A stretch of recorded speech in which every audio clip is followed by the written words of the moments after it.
What's going on, guys? This is Real Deal Fantasy HQ with your boy LQ back in for another great episode. In today's episode, we're talking about Curtis Samuel and his 2021 fantasy football impact now that he is a Washington football team member and he's back under Ron Rivera. Is this a good thing? Is it a bad thing? Of course, you click the page, you've seen what it is, you are ready to get that fire content only, people. So I don't want to waste any more time, so let's get right into the episode.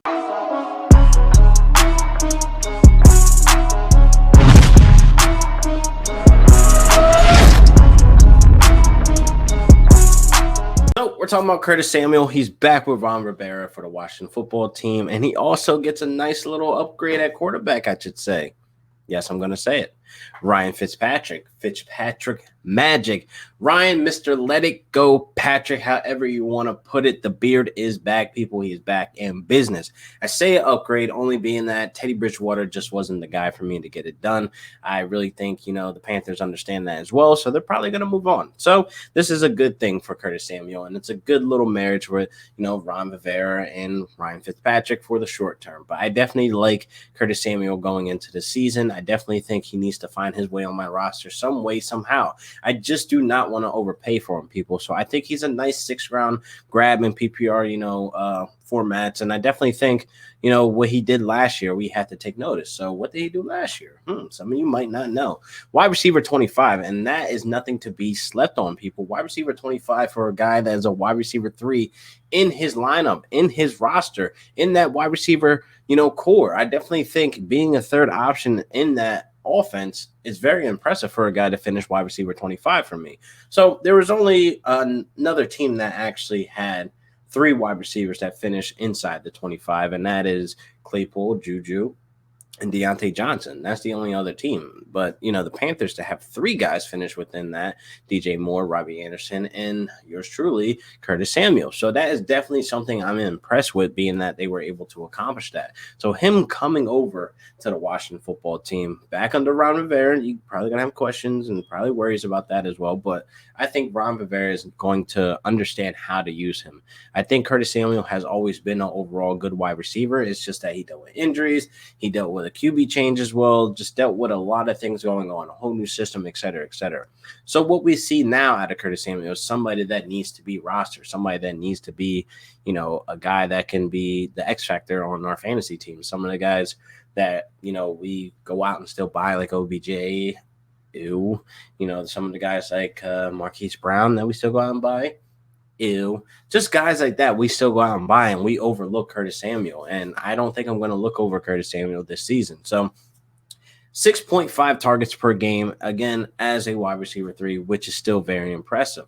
He's liable to see more targets here. Him and Terry McLaurin are the nice little combo that I need on the offense. They're both speedsters. They both run 4.3s, and I definitely think the chemistry is there with them having, the history of being dorm mates. They talked about being on the same team, and it's finally happening. So I definitely like that addition. I definitely like that mixture of things. And I definitely think Ryan, Mr. Let It Go Patrick, is going to be winging and wheeling and dealing that ball all over the field. So 53% of the time, he's found himself living and breathing into the slot, which I think that's where he needs to live and breathe as well, going over to this Washington football team. I definitely think it's going to be a mismatch every single play that he's in the slot. I think they're going to have to, look him out. They're going to have to utilize him as a threat, and they're going to have to figure out a way to get him the ball as well on offense, because we cannot, pretend that this offense was good last season. They were at the bottom of the table. Their defense were the only thing keeping them alive, only thing that's keeping them relevant. They were at the top of the table. So the team did get better with Fitzpatrick and Samuel, the addition. So I definitely think they can put something together for him, because, again, Samuel was very efficient last season as well. Almost had 100 targets, people. He had 97 targets, but only 83 of those balls were catchable, and he caught 77 of them. So that means 6 balls he did not catch, and that was on him. That is efficient to me, people. He needs to find a way to get the ball in his hands. I like that he's speedy. I like he has the speed. I like the agility. I like he's able to break tackles as well. And that yak yards, I definitely like that as well. We all love yak yards. And I definitely think Ryan Fitzpatrick's not going to be scared to make the money ball, the throws, and the tight windows, et cetera, et cetera. So I definitely think Fitzpatrick overall is going to be a nice little addition. 56.5 deep ball completion rate. Not saying this plays into Samuel, but just a little add-in of how good, Ryan Fitzpatrick, and that he's not scared to let it go. 56%. That's what I like. I like a guy to live there that's above, 50. It's not that much over 50, but I definitely like that the guy takes shots. That's one thing about Fitzpatrick that I like, that he is fearless. He knows that the job is there for the time being. It can be replaced at any time. So every game he's putting his all into it. So he's going into every game and wanting to win, wanting to make, the tough plays, the tough throws, and just get the job done. But overall, man, I definitely like Samuel in this offense now. They definitely got better. But being that he can be possibly the second option, which will be a nice upgrade from last season, him being the third option. I know Logan Thomas is there as well.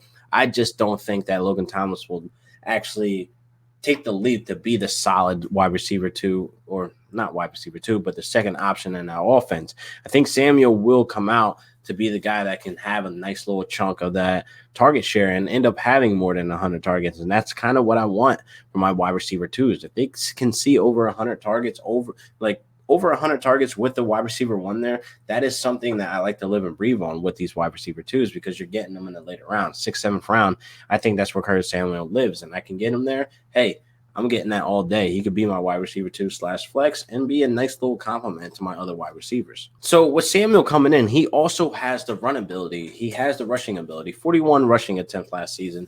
That was impressive to see, but the offense had, their issues with losing CMC. Not saying Mike Davis did a bad job, but they also wanted another dynamic to that run game. So 41 rushing attempts last season isn't crazy, isn't too bad, but we might see in the jet sweep. We might see in a lot of screens for him. So you're probably thinking, hey, doesn't this hurt Gibson? No, it doesn't hurt Gibson at all. They're similar to the two of the same wide receivers, basically. And I definitely think this hurts J.D. McKissic, if anything, probably majority, 100%, that where he just doesn't become fan, or being that he finished well, last season in PPR formats. But I think this hurts J.D. more than it hurts Gibson. Obviously, Gibson being a running back and Samuel being a wide receiver, they're going to use him more as a wide receiver. Duh.